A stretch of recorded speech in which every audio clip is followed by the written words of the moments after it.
জামগুলোকে এবার একটা একটা করে ছাড়ানো হচ্ছে। দানাগুলোকে কিন্তু বের করে দেবেন।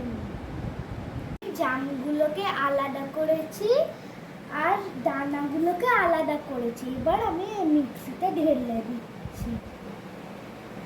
তাতে দিয়ে দিচ্ছি কিছুটা চিনি,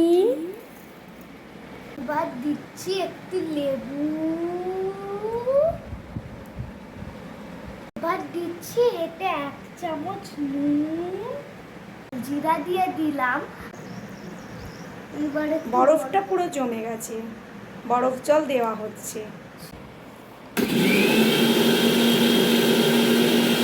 খুব ভালো হয়েছে।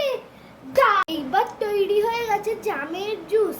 এরকম রং আসলেই বুঝে যাবেন জামের জুস রেডি হয়ে গেছে। এবার তৈরি হয়ে গেছে আপনাদের জন্য জামের জুস। এবার খেয়ে দেখার পালা।